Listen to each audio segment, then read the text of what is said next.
రావైనా Cheliya episode 9 power of attorney. Arjun ఎవరితోనూ ఫోన్లో మాట్లాడుతుండగా ఆ ఇంట్లోకి ఒకరి అడుగు పడింది. ఎందుకో తెలీదు, వంటగదిలో ఉన్న అంజలి ఒక్క క్షణం ఆశ్చర్యపడింది. సమాధానం కోసం సుమిత్ర వైపు నిస్సహాయంగా చూసింది. అంజలి అడిగిన ప్రశ్న సుమిత్రని వణికేలా చేసింది. ఒక్కసారిగా బీపీ డౌన్ అయినట్టు పక్కకి తూలి పడిపోతుంటే అంజలి పట్టుకుని ఏమైందత్తయ్యా అని కంగారు పడింది. చెమటలతో తడిచిపోతున్న సుమిత్ర శరీరాన్ని చూసి ఫ్రిడ్జ్లో నుంచి వాటర్ బాటిల్ తీసి ఇచ్చింది. 2 నిమిషాల వరకు సుమిత్ర మామూలు మనిషి కాలేకపోయింది. ఏమైందత్తయ్యా అని కుదుటపడిన ఆమెని చూస్తూ అడిగింది అంజలి. ఏం లేదమ్మా, కాస్త బీపీ డౌన్ అయినట్లుంది అనేసి అక్కడి నుంచి తప్పించుకొని వెళ్ళిపోబోతున్న సుమిత్ర నాపి, మీరింకా నా ప్రశ్నకి సమాధానం చెప్పలేదు అని నిలదీస్తున్నట్లు అడిగింది అంజలి. ఇంట్లో కొద్ది రోజులు ఆర్యంతో కలిసి సంతోషంగా ఉండాలి అంటే యశోదర్ గురించి మర్చిపో, అది నీకు నీ సంసార జీవితానికి అంత మంచిది కాదు అని వార్నింగ్ టోన్లో చెప్పి బయటకు వెళ్ళిపోయింది సుమిత్ర. అప్పటి వరకు సాత్వికంగా ఉన్న సుమిత్ర సడన్ గా సీరియస్ అయ్యేసరికి అంజలి షాక్ అయింది. ఇంట్లో వాళ్ళందరికీ నాన్నంటే ఎందుకంత కోపం, అంత పాపం నాన్నేం చేశారు అనుకుంటూ అక్కడే చాలాసేపు ఉండిపోయింది. బయటకొచ్చిన సుమిత్ర గుమ్మం దగ్గరున్న అమ్మాయిని చూసి, అనామిక నువ్వా అని ఆశ్చర్యంగా అడిగింది. అప్పుడే మెట్లు దిగుతూ కిందకొస్తున్న ప్రియంవద ఆ మాటలు వినిపించుకొని, అను బేబీ వచ్చేసావా అని చిన్న పిల్లల గెంతుకుంటూ అనామిక దగ్గరికి వెళ్ళింది. అంజలి అర్జున్ల జీవితాన్ని ఆగం చేయడానికి వచ్చినట్టుంది. పాపం అంజలి అని మనసులో జాలిగా అనుకుంది సుమిత్ర. అనామిక సరైన ఎత్తులో చక్కని శరీర సౌష్ఠవంతో చాలా అందంగా ఉంది. ప్రియంవద అరుపులు విని అందరూ బయటకొచ్చారు. ఏవే రౌడీ ఎప్పుడొచ్చా అని అడుగుతూ బయటకొచ్చింది భానుమతి. ఈ ముసలిదింకా పోలేదమ్మా అని ప్రియంవదకి మాత్రమే వినిపించేలా పొగరుగా అడిగింది అనామిక. చూడ్డానికి అమ్మాయిలానే ఉంది, కానీ మాట్లాడితేనే కానీ తెలీదు ఆమె ఒక టామ్ బాయ్ అని. అలాగే ఇప్పుడు నీకు మీ బావతో పెళ్లి అవ్వాలంటే ఈ ముసలిది గ్రీన్ సిగ్నల్ ఇవ్వాలి, వెళ్ళి కాళ్ళ మీద పడి కాకపట్టు అని ఇబ్బందిగా నవ్వుతూ అనామికని ముందుకు తోసింది ప్రియంవద. నన్ను ఆశీర్వదించమ్మమ్మా అని భానుమతి కాళ్ళ మీద పడింది అనామిక. నా అమ్మే అని గుండెలు పట్టుకుంటూ, నువ్వు మరి ఆడపిల్లల బిహేవ్ చేయకే, భయమేస్తుంది అని ఆట పట్టిస్తున్నట్లుగా అంది భానుమతి. నీకు దండం కాదే పిండం పెట్టాలి అని మనసులో అనుకుంటూ, అమ్మమ్మ అని గింజుకుంటూ పైకి లేచి భానుమతిని కౌగులించుకుంది అనామిక. ఆమె అంటే భానుమతికి కూడా ఇష్టమే, అలా ఆట పట్టించడం అంటే ఇంకా ఇష్టం. ఎక్కడే నీ మనవడు, వచ్చి ఇంతసేపు అవుతున్నా ఇంకా బయటకు రాలేదో అని చుట్టూ చూస్తూ అడిగింది అనామిక.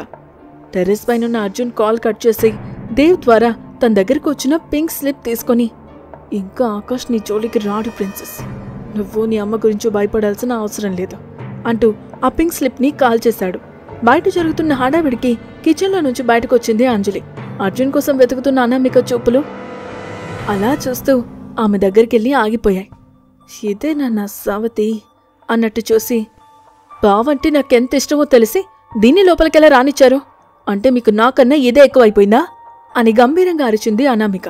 ఆమె అరుపులకి అంజలితో పాటు అక్కడున్న వాళ్ళందరూ అదిరిపడ్డారు. రౌడీ గొడవలొద్దు, దీని గురించి మనం తర్వాత మాట్లాడుకుందాం, ముందు నువ్వు వెళ్ళి ఫ్రెష్ అయ్యిరా అని కోల్డ్ వాయిస్తో బెదిరించింది భానుమతి. నేనొచ్చింది తీరిగ్గా తిని కబులు చెప్పడానికి కాదు, దీన్ని మెడపట్టి బయటకు గంటేయడానికి అని పొగరుగా అంటూ అంజలి దగ్గరికి ఆవేశంగా వెళ్ళింది అనామిక. భానుమతి ఆపాలని చూసింది, కానీ అనామిక ఆగేలా కనిపించలేదు. అంజలి భయంతో అక్కడే బిగుసుకుపోయింది. అనామిక అంజలికి దగ్గరయ్యే క్షణంలో మెరుపు వేగంతో వచ్చి ఆమె ముందు నిల్చున్నాడు అర్జున్. అతన్ని అంత దగ్గరగా చూసేసరికి ఒక్క క్షణం ఆగిపోయి నిప్పులు కురిపిస్తున్న అర్జున్ కళ్ళల్లోకి ప్రేమగా చూస్తూ, బావా అని అప్రయత్నంగా అంటూ అతడి పెదవులపై రెప్పపాటు సమయంలో ముద్దు పెట్టేసింది అనామిక. అర్జున్ ఊహించలేదు, అందరూ షాక్ అయ్యారు. ప్రియంవద సంతోషించింది. అంజలిలో కోపం రివ్వెత్తున ఎగిసింది. మెడ పట్టుకొని అల్లుకుపోతున్న ఆమెని దూరంగా తోసి చెంప మీద లాగి పెట్టి కొట్టాడు అర్జున్. అనామిక బాధపడలేదు, కోపం తెచ్చుకోలేదు. ఇంకోసారి అతడికి ముద్దు పెట్టాలి అనుకుంది.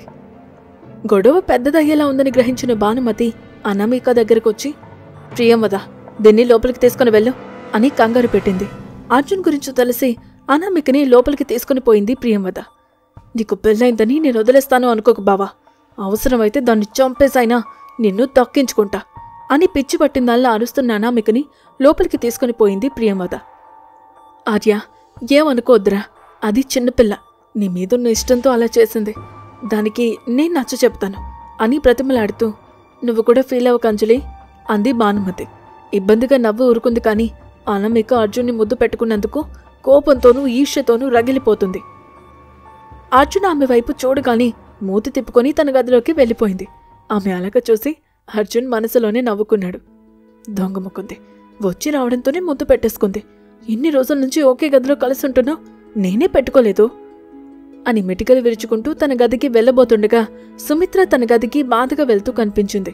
అనుమానం వచ్చి ఆమె వెనకే అంజలి కూడా వెళ్లి కిటికీలో నుంచి లోపలికి తొంగి చూసింది. యశోధర్ ఫోటో ముందు నిలబడి కన్నీళ్లు పెట్టుకుంటూ, ఆ రోజు నువ్వలా చెయ్యకుండా ఉండుంటే ఈరోజు కథ వేరేలా ఉండేది. నన్నింత క్షోభ పెట్టి ఏం సాధించావు అని నిలదీస్తున్నట్టుగా అడుగుతున్న ఆమె కళ్ళల్లో కోపంతో పాటు ప్రేమ కూడా కనిపించింది. అదంతా చూస్తున్న అంజలి షాక్ అయింది. ఏంటిదంతా? నాన్నకి ఈవిడికి ఉన్న సంబంధం ఏంటి అంటూ ఆ ఫోటోని జాగ్రత్తగా చూసి, ఇది అదే ఫోటో. ఆంటీ ఆ రోజు ఈవిడ ఫోటోని కాల్చలేదా అనుకుంటూ ఉండగా ఎవరో పైకొస్తున్నట్టు బూట్ల శబ్దం వినిపించింది. వెంటనే స్తంభం వెనక్కి వెళ్లి దాక్కుంది అంజలి. ఇక్కడేం చేస్తున్నావు అంజలి? ఆమె దాక్కోవడం చూసి గంభీరంగా అడిగేశాడు ధీరజ్. ఛ, దొరికిపోయాను అనుకుంటూ బయటకొచ్చి, దొంగ పోలీస్ ఆట ఆడుతున్నా అంకుల్ అని చిన్నపిల్లల సమాధానమిచ్చి అతడికి మరో మాట మాట్లాడే అవకాశం ఇవ్వకుండా అక్కడి నుంచి వెళ్ళిపోయింది. తన భర్త మాటలు విన్న సుమిత్ర యశోధర్ ఫోటోని దాచేసి కన్నీళ్లు తుడిచేసుకుంది. లోపలికొస్తున్న ధీరజ్కి ఆకాశ్ దగ్గర నుంచి మెసేజ్ వచ్చింది. అది చదవగానే అతడి పెదవుల మీద కన్నింగ్ స్మైల్ వచ్చింది. ఏంటి వాడి కళ్ళ ముద్దు పెట్టేశా అని రూమ్కి తీసుకొచ్చిన ప్రియం వద్ద కంగారు పడుతూ అడిగింది. వాడి పెదవులు స్ట్రాబెర్రీస్లో కనిపించాయి మామ్, అందుకే కొరుక్కు తినడానికి ట్రై చేశాను అని తన పెదవుల్ని తాకుతూ సుతారంగా నిమురుకుంటూ అంది అనామిక. ఈ బజారు మాటలే తగ్గించుకోమనేది అని లోపలికొస్తూ అంది భానుమతి. ఏం చేయమంటావు డార్లింగ్, నీ మనవడు అంత హాట్గా ఉన్నాడు, మరి కంట్రోల్ చేసుకోలేకపోతున్నాను అని మెలికలు తిరిగిపోతూ అంది అనామిక. ఒసే, కొంచెం ఆడదల్లా మాట్లాడవే, ఇలా మగరాయిడ్లా ఉన్న నిన్ను ఆర్యన్ ఎలా ఇష్టపడతాడే అని తల కొట్టుకుంటుంది భానుమతి. ఆమెకి అంజలి ఇంటి కోడలవ్వడం ఇష్టం లేదు. ఎలాగైనా సరే అనామికని అర్జున్కిచ్చి పెళ్లి చేయాలి అనుకుంటుంది. మీరు తలుచుకుంటే అవుతుంది అత్తయ్యగారు అని లోపలికొస్తూ అన్నాడు ప్రియంవద భర్త ధనుంజయ్. కొద్ది రోజులు వెయిట్ చేయండి, తొందరపడి పిచ్చి వేషాలు వేస్తే ఆస్తితో పాటు ఆర్యన్ కూడా మనకి దూరం అయిపోతాడు అని కన్నింగా నవ్వింది భానుమతి. వాడికెందుకు భయపడాలి, ఇంకా ఆర్యన్కి పవర్ ఆఫ్ అటర్నీ రాలేదు కదా అని అనుమానంగా అడిగాడు ధనుంజయ్. విశ్వనాథం అదే పనిలో ఉన్నాడు. ఈ రోజో రేపో పవర్ ఆఫ్ అటర్నీ పేపర్స్తో ఇక్కడికి రావచ్చు అని భయపడుతున్నట్టుగా అని, చూడండి, అంజలిని ఇక్కడి నుంచి బయటకు పంపించే బాధ్యత నాది. మీరు తొందరపడి ఏం చేయకండి. ఆర్యన్కి మన మీద అనుమానం వస్తే ఇప్పటి వరకు చేసింది మొత్తం బూడిదలో పోసిన పన్నీర్ అయిపోతుంది అని హెచ్చరించుకొని అక్కడి నుంచి వెళ్ళిపోయింది భానుమతి. ఆమె మాటలకి అనామిక వెటకారంగా నవ్వూరుకుంది. మీరేమంటారండి అని తన భర్తను అడిగింది ప్రియంవద. అత్తగారు పాతకాలం మనిషి, అన్ని చాదస్తంగా ఆలోచిస్తాను. చూస్తూ కూర్చుంటే పనులు అవ్వవు ప్రియా. సరైన అవకాశం చూసుకొని అంజలిని చంపేస్తే ఏ గొడవ లేకుండా అనామికకి ఆర్యన్కి పెళ్లి చేసేయొచ్చు అని కర్కశంగా నవ్వాడు ధనుంజయ్. ఎస్ డాడ్, మీరు ఆ పనిలో ఉండండి, ఇక్కడ చేయాల్సింది నేను చేస్తాను అని రాక్షసంగా అంది అనామిక. నాన్నగారి మీద ఎంత ప్రేమ చూపిస్తున్నారంటే ఖచ్చితంగా వీళ్ళిద్దరికీ మంచి సంబంధమే ఉండుంటుంది అని తన గదికొచ్చిన అంజలి అనుకుంటూ ఉండగా గదిలోకి పిల్లిలా ప్రవేశించి ఆమె వెనక నుంచి హక్ చేసుకున్నాడు అర్జున్. అతడి శరీరం వేడిగా తగిలేసరికి షాక్ అయి చూసింది అంజలి. ఏం ఆలోచిస్తున్నావు ప్రిన్సెస్ అని ఆమె మెడవంపులో తలపెట్టి రొమాంటిక్గా అడిగాడు అర్జున్. అతడి పెదవులు అంజలి మెడకి చిన్నగా తగులుతున్నాయి. వాటిని చూడగానే అనామిక పెట్టిన ముద్దు గుర్తుకొచ్చి అతన్ని వెనక్కి తోసేసింది. ఒస్సే రాక్షసే, ఏమైంది నీకు అని బెడ్ మీద పడ్డ అర్జున్ ప్రేమగా చూస్తూ అడిగాడు. అర్జున్ మీద మొదలైన ప్రేమని అంజలి బయట పెడుతుందా? ధనుంజయ్ రచిస్తున్న మారని వ్యూహంలో నుంచి అంజలి ఎలా తప్పించుకుంటుంది? సుమిత్రకి ధనుంజయ్కి మధ్య ఉన్న రిలేషన్ ఏంటి? మీరేమనుకుంటున్నారో కామెంట్స్ రూపంలో చెప్పండి. దండోరా ఛానల్ని సబ్స్క్రైబ్ చేసుకుని మా వీడియోస్ని లైక్ అండ్ షేర్ చేయండి.